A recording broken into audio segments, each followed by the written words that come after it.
할렐루야. 아멘. 이 한 해가 이제 얼마 남지 않았습니다. 이런 시점에 우리 모든 성도들이 주님의 영광을 바라보는 그런 성도, 그 영광을 바라보며 하나님 품에 안겨서 점점 성숙해지는 그런 성도가 되기를 원하는 마음이 제가 간절합니다. 왜냐? 제가 아버지 품에 안겨 새롭게 울고 새롭게 웃다라는 제목의 글을 보았어요. 김정함이라고 하는 그런 청년이 쓴 글인데, 이 글을 통해서 우리 성도들에게도 이런 믿음이 있으면 좋겠다, 그런 간절한 소망을 가지게 된 거예요. 이 김정함 군은요, 진행성 근위 영양증이라는 병을 앓고 있어요. 처음 들어보시죠? 여러분, 이 세상에 사람이 앓고 있는 질병이 12,420가지 더라고요. 그러니까 우리가 모르는 병이 너무 많은 거예요. 이 진행성 근위 영양증은 온몸의 근육이 점점 힘을 잃어가는 거예요. 근무역증하고 비슷한 거겠죠. 이 김정함 군이 그래서 6학년이 되었을 때는 스스로 걸을 수 없게 되어서 지체장애 1급 판정을 받게 되었다 그래요. 이 병이 심각한 것은요, 호흡을 하는데 자기 또래 아이들보다 호흡의 절반 정도밖에 못한다는 거예요. 그러다가 호흡을 하는 근육이 마비가 되면 그냥 그렇게 인생이 끝나는 거라는 거예요. 더 심각한 거는 이 병이 더 호전되거나 나아질 가능성은 1%도 없대요. 그러니까 작은 희망도 품지 못한 상태에서 살아가야 되는 거죠. 그러니까 하루하루가 얼마나 두렵겠어요. 그런데 이 김정함 군이 그 글 속에서 이런 고백을 합니다. 이 병이 나의 모든 삶을 빼앗아갔지만 빼앗아가지 못한 것이 하나 있다는 거예요. 그게 뭔가? 우리 하나님 아버지의 공평하심과 선하심을 붙잡는 믿음은 빼앗아가지를 못했다는 거예요. 그러면서 이렇게 고백을 해요. 고통당하는 자들 많이 볼 수 있는 주님의 얼굴을 저는 보았습니다. 고통 속에서 절망의 눈물을 흘릴 때 문득 눈을 들면 자기를 바라보는 그 주님의 눈물을 볼 수 있었다는 거예요. 눈물을 흘리시면서 자기를 바라보시는 주님을 보았다는 거예요. 십자가에 달리신 채로 눈물을 흘리시는 주님을 보면서 그는 새롭게 우는 법을 터득했다는 거예요. 자기와 함께 고통당하시는 우리 주님과 함께 우는 법을 배웠다는 거죠. 그리고 이 김정함 군이 글을 쓰기 몇 달 전부터는 이제는 누워서 잘 수 없는 상태가 되었대요. 그 정도로 이제 병이 악화가 된 거죠. 남들처럼 편히 누워서 자는 그 잠조차 누릴 수 없는 그런 때가 되었을 때 하나님은 믿음의 끈을 붙잡을 수 있는 은혜를 자기에게 주시더라는 거예요. 하나님께서 병이 빼앗아간 그 대신에 더 좋은 것을 주셨는데, 고통당하는 자기만이 당하는 사람들이 많이 볼 수 있는 주님을 다시 보게 되었다는 거예요. 어떤 주님이었는가? 자기의 영혼이 눈이 열려서 자기를 그렇게 인자한 모습으로, 그렇게 영광스러운 모습으로 안고 계시는 주님의 영광스러운 모습을 본 거예요. 이토록 아름답고 영광스러운 그 하나님이 자기를 품에 안고 계시는 그 모습을 본 거예요. 앉아서 잠을 지새워야 될 만큼 고통스러운 그 순간에, 그 순간 흘렸던 모든 절망의 눈물과 그 모든 것들이 완전한 기쁨으로 평안으로 바뀌어 버리더라는 거죠. 그러면서 주님의 음성이 내 아들아 수고했다 수고했다. 그 하나님 아버지가 자기가 흘린 고통 때문에 흘린 눈물을 다 알고 기억하시면서 자기를 항상 안고 계셨다는 그 사실을 보면서 그 하나님을 바라보면서 새롭게 웃는 법을 터득했다는 거예요. 그러면서 이런 고백을 해요. 제 영혼의 깊은 곳에서 솟아나는 하늘의 기쁨과 감당할 수 없는 십자가의 사랑이 삶을 살게 하는 원천이 되었습니다. 저는 여전히 앉아서 잡니다. 하지만 오늘도 저는 아버지의 영원하신 팔에 안겨 웃을 수 있습니다. 여러분, 그래서 이 글의 제목이요, 하나님 품에 안겨 새롭게 울고 새롭게 웃다 라는 제목이에요. 저는 이 김정함 군의 이 글을 보면서 믿음의 능력을 보아요. 하나님의 영광을 본다는 것, 그것이 얼마나 위대한지, 얼마나 귀한지. 여러분, 하나님으로부터 오는 믿음의 힘, 저는 그 믿음의 힘을 하나님의 품에 안겨 성숙해지는 믿음이라고 명명을 하고 싶어요. 하나님의 품에 안긴 자가 누릴 수 있는 믿음의 힘. 그런 성숙한 믿음을 하나님 우리에게 가지시라고 오늘 우리에게 주신 말씀이 우리에게도 동일하게 그런 믿음, 하나님 품에 안긴 자의 모습을 우리에게 보여주고 있습니다. 모세를 통해서 그 고백을 우리도 하게 하시는 것을 볼 수 있어요. 여러분, 모세가 오늘 이렇게 고백을 해요. 31절, 광야에서도 너희가 당하였거니와 사람이 자기의 아들을 안는 것 같이 너희 하나님 여호와께서 너희가 걸어온 길에서 너희를 안으사 이곳까지 이르게 하셨느니라. 무슨 고백입니까? 하나님께서 이스라엘 백성들을 마치 아버지가 자녀를 안아서 아는 것 같이 안아서 광야길을 인도하셨다는 거예요. 이 고백은요, 이스라엘 백성들이 애굽에서 해방되어서 가나안 땅을 향해서 광야길 1년 동안의 생활을 마친 이후를 회고하면서 모세가 한 말이,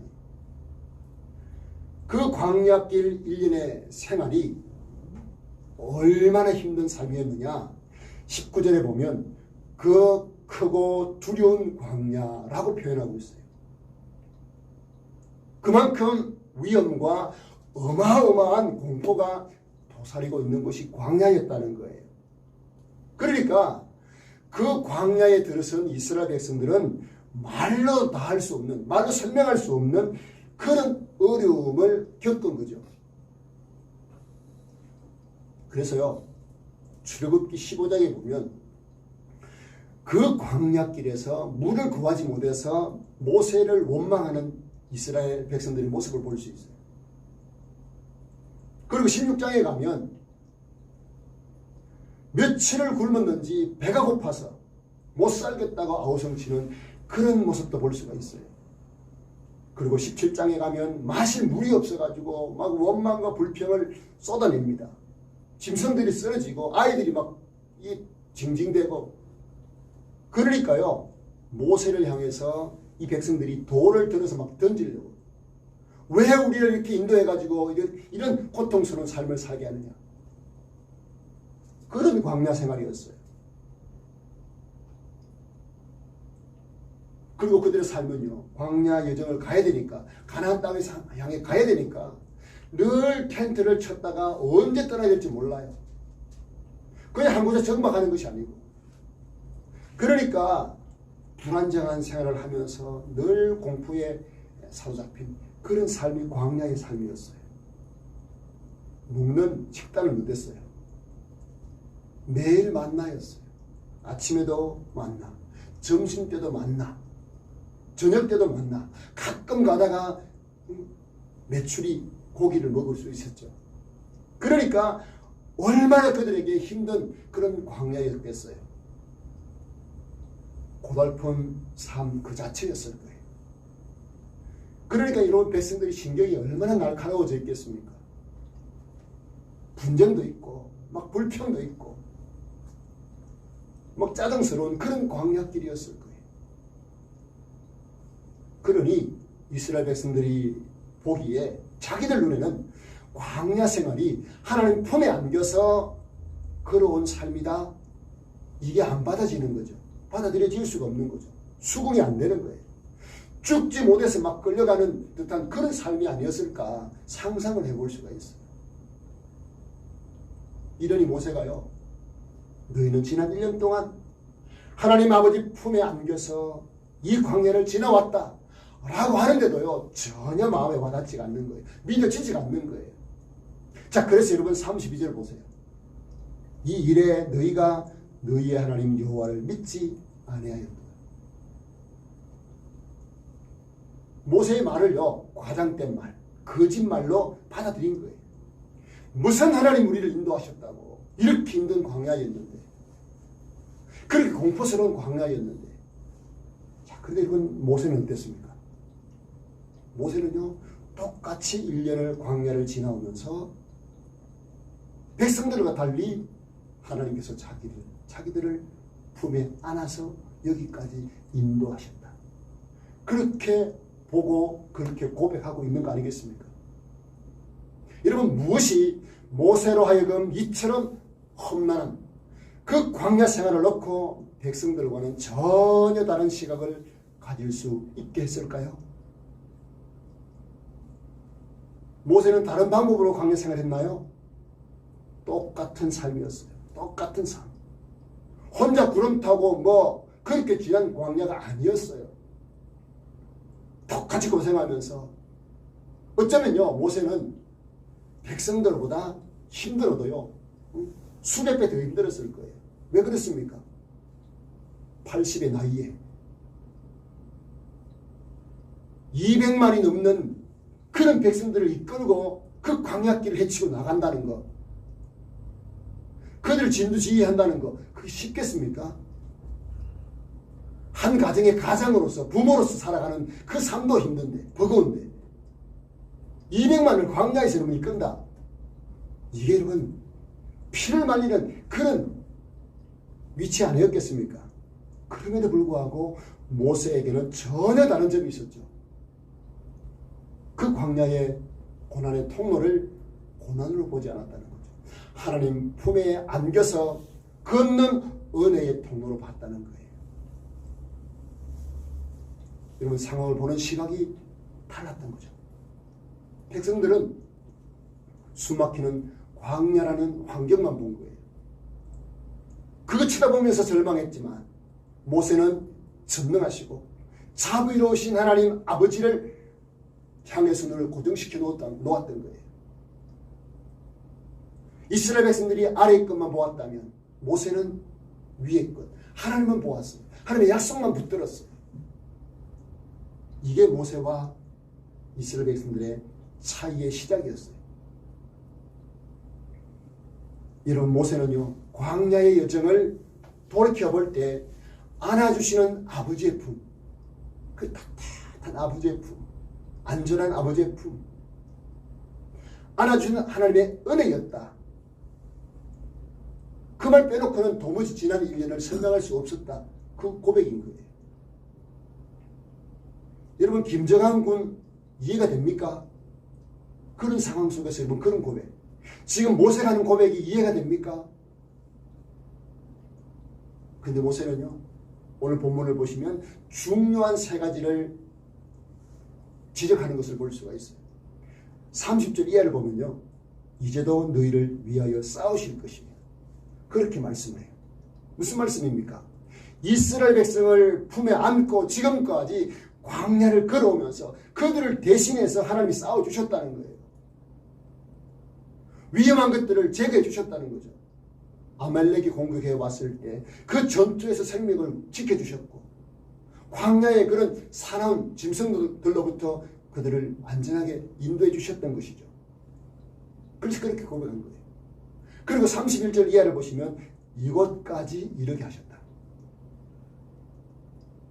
무슨 고백입니까? 모세의 광야 생활은요, 필요한 모든 것을 공급해 주시는 하나님에 대한 감격이 들어있는 거예요. 이런 광야에서 하나님이 만나를 내려주시지 않고 물을 공급해 주시지 않았다면 어떻게 200만이 그리고 짐승들까지 어떻게 여러분 살 수 있습니까? 하나님이 인도해 주셨다는 거죠. 그리고 그들이 그 광야를 걸으면서도 발이 부릅뜨지 않도록 그렇게 인도해 주셨다고 고백하지 않습니까? 바로 그 고백이거든요. 자, 그리고 33절에 보면 하나님께서 너희가 갈 길을 지시하신 자다. 그렇게 하나님이 자기들 광야 여정을 인도하셨다고 고백하고 있는 것을 볼 수 있어요. 여러분, 광야의 길이 있습니까? 없거든요. 동서남북이 어딘지도 잘 모르는 곳이 광야 아니겠어요? 뭐 기준이 있어야지. 그런 곳에서 하나님이 불기둥과 구름기둥으로 인도해 가시지 않았습니까? 모든 여정을 하나님이 진두지휘하면서 이끌어 가신 거죠. 그래서 여러분, 모세는 이러한 사실들을 묵상하면서 하나님, 자기에게 하나님은 그 광야길 가운데서 자기 백성을 품에 안으시고 지금까지 자상한 아버지처럼 그들을 품에 안고 인도해 오신, 필요를 공급해 오신 아버지라는 사실을 받아들이고 있다는 사실이죠. 이것 때문에요, 백성들이 뭐라 그래도 모세는 흔들리지 않았던 거예요. 여러분, 지도자의 역할을 한다는 건요, 이거 정말 쉬운 것이 아니잖아요. 제가 말씀드린 것처럼 부모 역할을 하는 거예요. 이건 뭐 자녀 한둘 되는 자녀들, 여러분, 그 역할을 하는 것도 쉽지가 않잖아요. 모세는요, 이런 하나님에 대한 믿음이 자신의 믿음의 근간이 된 거예요. 하나님의 자비로우신, 하나님의 그 자상하신 아버지라는 그 믿음. 그것 때문에 여러분, 모세는요, 평생을 살아가면서 하나님을 신뢰하면서 하나님을 의지하면서 마치 친구처럼 그렇게 하나님과 동거동락했던 인물이 모세 아닙니까? 광야 생활뿐만 아니고 자기 인생 전체를 하나님 품에 안겨서 살아가는 인생이다. 그런 믿음을 가지고 산 거예요. 그렇게 여러분 39년이 흐른 겁니다. 그래서 신명기는요, 광야 40년 다 지내고 가나안 땅을 앞두고 광야에서 태어난 세대들에게 출애굽한 그런 세대들은 다 죽고, 여호수아와 갈렙 외에는, 그리고 자기 외에는 다 죽고, 광야에서 태어난 그 세대들에게 자기들을 인도하신 하나님에 대해서 설명하는 부분이 신명기거든. 그렇게 39년 광야 생활 40년이 지나서 모세가 마지막 이제 죽음을 앞두고 하는 설교가 신명기 32장에 나옵니다. 그 신명기 32장에 보면 마지막 설교에서도 하나님을 그는 너희의 아버지시다, 그렇게 백성들에게 알려주고 있는 것을 볼 수가 있어요. 하나님의 아버지가 되신다. 여러분, 구약 성경에서 하나님을 아버지라고 처음 불렀던 인물이 누군 줄 아세요? 누구겠어요?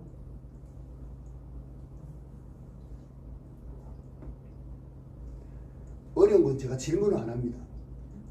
아담.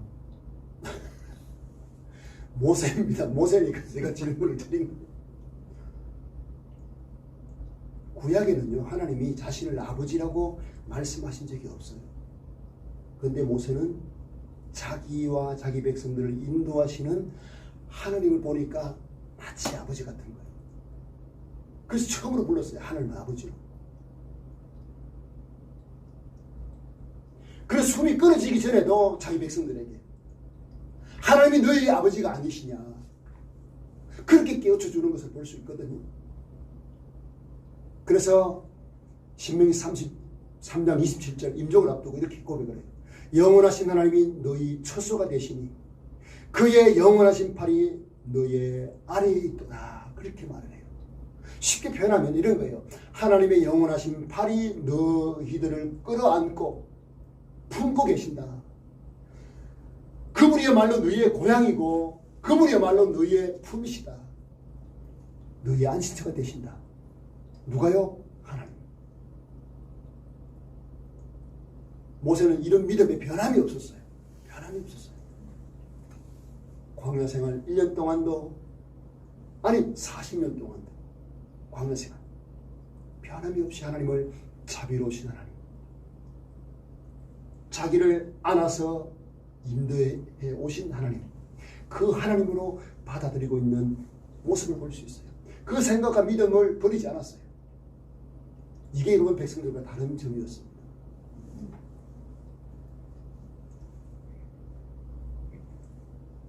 이런 모세를 보면서 질문하지 않을 수가 없어요. 이런 모세와 같은 영적인 눈을 뜨고 하나님을 아버지로, 우리는 그분의 품에 안긴 사랑받는 자녀로 고백할 수 있어야 되지 않을까? 여러분 그렇지 않아요? 왜 그렇게 고백해야 됩니까? 지금 우리가 사는 삶은요, 이스라엘 백성들이 살아가는 광야처럼 더 무섭고 더 버거운 세상일 수도 있어요. 여러분 이 세상은 우리 눈에 보이지 않는 그런 우리의 믿음을 공격하는 세력들 얼마나 많은지 모릅니다.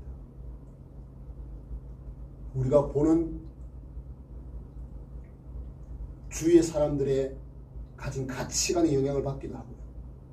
우리가 보는 유튜브나 드라마나 영화나 그것들 속에 우리의 믿음을 깎아내리려고 하는, 우리의 믿음을 주저앉히게 만들려고 하는 그런 나쁜 세계관들이 얼마나 많이 스며들어 있는지 몰라요.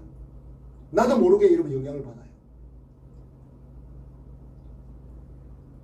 그리고 저는 이 세상이 어느 가수가 불렀던 노래 말처럼 요지경 세상 아닙니까?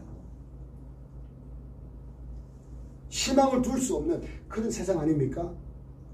그리고 여러분 우리가 천국을 향해서 이스라엘 백성들처럼 천국을 향해서 걸어가는 그 인생길이 결코 여러분 만만치 않고 광야보다 더 심하면 심했지 덜하지 않은 곳이 이 세상이라는 그런 마음이 있기 때문에 우리에게도 필요한 것이 하나님이 나를 품에 안으시고 인도해 가신다. 그 믿음이 우리에게 필요한 거 아니겠느냐 하는 것입니다. 여러분 성경은요, 그래서 우리 인생길을 광야에 비유합니다. 광야라는 거죠. 이런 광야길을 달리는 우리가 모세의 눈을 가지고 하나님을 본다면 얼마나 좋겠습니까? 모세의 눈을 가지고.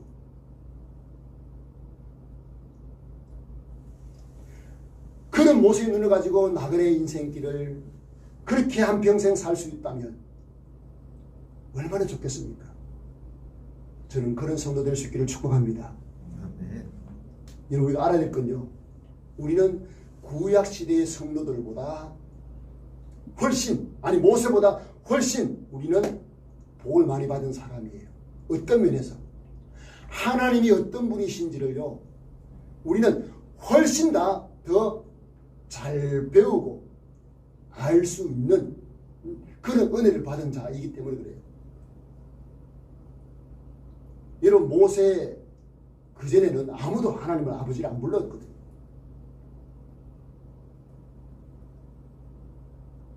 그리고 여러분 구약에 보시면 하나님을 아버지라 부르는 경우들이 잘 없어요. 그런데 여러분 우리 어떻습니까? 이 땅에 오신 예수님께서 하나님이 어떤 분이신지 우리에게 가장 잘 알려주지 않습니까? 하나님이 우리에게 아버지시란 사실을 가장 정확하게 가르쳐 주신 분이 예수님이시거든요. 요한복음 여러분 14장 9절에 보면 나를 본 자는 아버지를 보았다 그렇게 말씀해요. 예수님을 본 자는 아버지를 본 거고 예수님 믿게 된 자는 하나님을 본 거예요. 그러니까 여러분 우리가 연말까지 사복음서를 펴놓고 쭉 읽으시면요, 예수님이 하신 일들을 보면 하나님이 어떤 분이신지를 우리 볼 수 있는 거예요. 그래서 여러분 보기를 원하는 거예요. 이 세상에서 하나님이 어떤 분이신지를 가장 적나라하게 보여주셨던 분이 예수님이셨는데, 가만 보세요. 예수님은 누구랑 가까이 하셨습니까? 가난하고 병든 사람들, 죄인들, 그런 자들에게 자비로운 아버지처럼 그들을 가까이 하셨어요.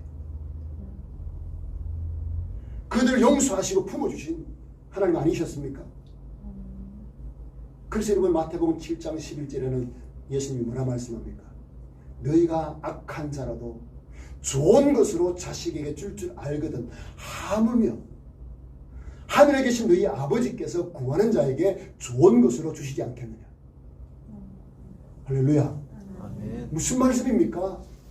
정확하게 하나님이 우리 아버지시라는 것을 육신의 아버지와 비교하면서 그렇게 설명하지 않습니까? 그 하나님이 우리 아버지라는 거죠. 모세는 이런 가르침을 전혀 받지 못했습니다. 그러나 우리는 분명히 이런 가르침을 받고 믿고 있어요. 그래서 예수님도 그렇게 하나님을 아버지를 부르셨고, 그리고 더 나가서 아빠, 아버지라 불렀어요. 아빠, 아빠라. 저는 지금도요, 어릴 때 제 뒷집에 키가 183쯤 되는, 덩치도 크고, 그 당시 고무신을 290, 300mm 신는 분이셨어요. 근데 이분이요, 제가 학교 다닐 때 한 40대였을 거예요. 그 방 앞에 논에서 일하면서 자기 어머니, 우리가 볼 때 할머니예요, 부를 때 엄마 불러요. 저는 그게요, 그 덩치도 크신 분이 엄마를, 자기 아들도 있는데 엄마라고 부르는 모습이 참 막 이게 뭐라 그래, 잊혀지지 않는 그런 장면이거든요. 거기는 뭐가 있습니까? 다정함이 있잖아요. 다정함. 우리가 아버지를 아빠라고 부를 때 얼마나 가깝고 다정합니까? 아이들이 좀 크니까요, 아버지라고 그래서 저는 사실 섭섭해요. 별로 안 좋아요. 아빠라고 부르면 좋겠는데 아들들은 아버지라고 불러요. 여러분, 아빠라는 것, 하나님을 아빠라고 부를 수 있는 것, 이거 예수님 우리에게 가르쳐 주신 거예요. 그리고 요한복음 1장 12절에 뭐라 말씀합니까? 영접하는 자 곧 그 이름을 믿는 자들에게는 하나님의 자녀가 되는 권세를 주셨다. 하나님의 아들이 되는 그런 권세를 주셨다 라고 말씀하지 않습니까? 그래서 우리가 여러분 예수님을 믿고 나서 사도신경을 고백할 때도 가장 먼저 고백하는 것이 뭡니까? 나는 전능하신 아버지 하나님, 천지의 창조주를 믿습니다. 그 사람을 아버지라 부르는 거예요. 그리고 예수님이 가르쳐 주신 기도도 어떻습니까? 하늘에 계신 우리 아버지요. 하나님을 아버지로 부르고 있죠. 얼마나 든든하고 얼마나 포근한 말입니까? 이 우주 만물을 창조하시고 지금도 운행하시는 그 하나님이 나의 아버지시다.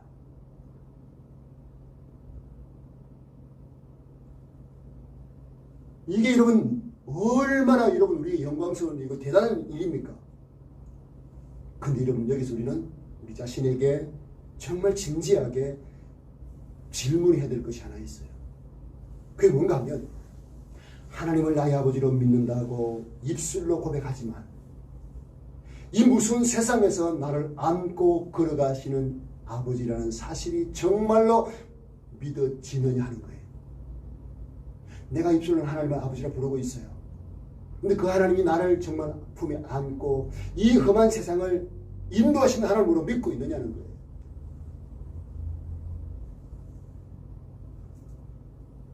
하나님의 그 품을 얼마나 알고 있느냐는 거예요. 그 품에서 무엇을 느낍니까? 여러분 그것을 느꼈던 김정한 군이 그런 고통스러운 질병 속에서도 하나님과 함께 웃고 하나님을 찬양하는 그런 삶이 아니었습니까? 지금은 이 김정한 군이 살아있는지 몰라요. 살아있으면 한 30대 중반쯤 됐을 거예요. 10년 전에 이 글을 쓴 글이더라고요.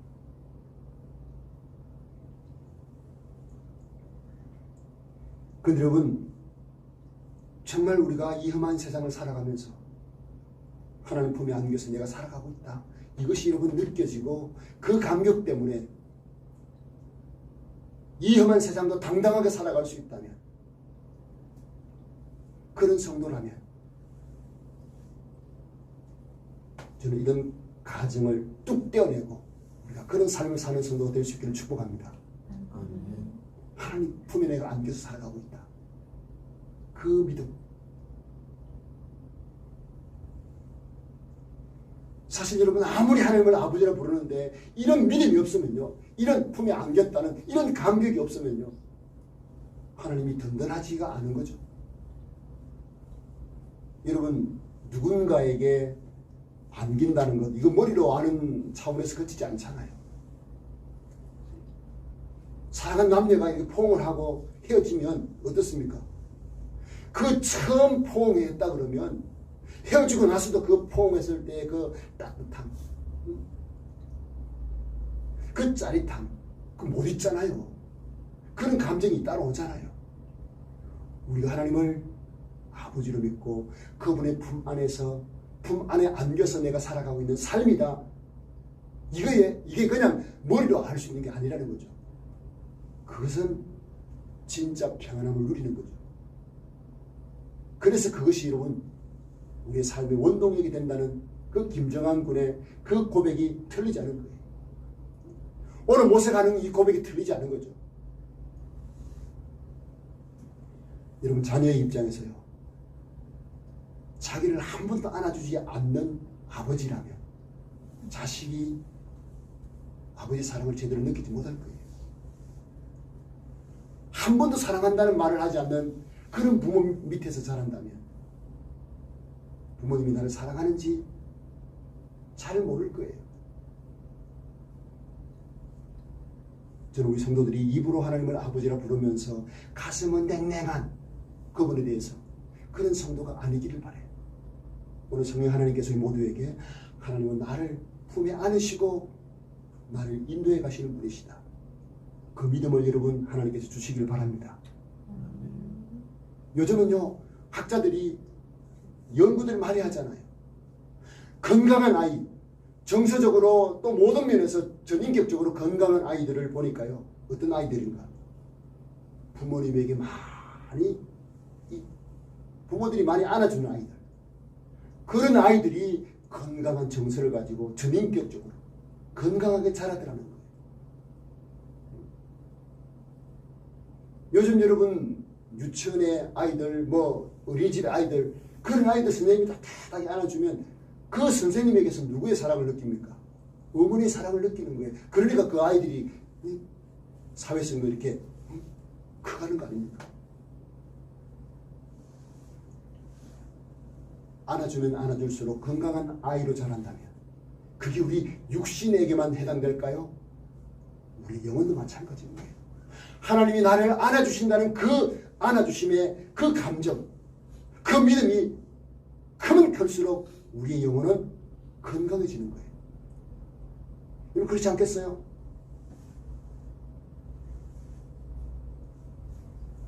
그래서 여러분 우리가 두려워하지 않고 당당하게 이 세상을 살아가면서 나의 지나온 2022년의 삶은 하나님 품에 안겨서 살아온 삶이었다 라고 고백할 수 있는 그런 성도가 될 수 있기를 축복합니다. 아멘.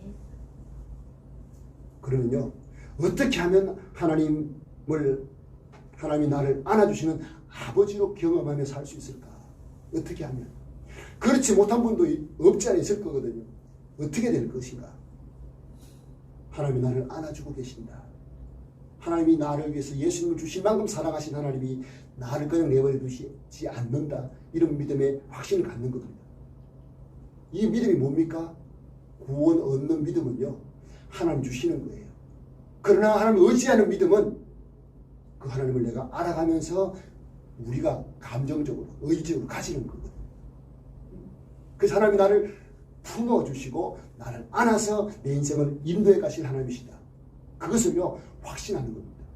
확신하는 거예요. 그래서 여러분 그 모습들을요 계속 생각을 하는 거예요. 그리고 그게 안 보이는 사람은 하나님께 기도하십시오. 하나님 품에 안긴 나를 안아주시는 하나님을 보기를 원합니다.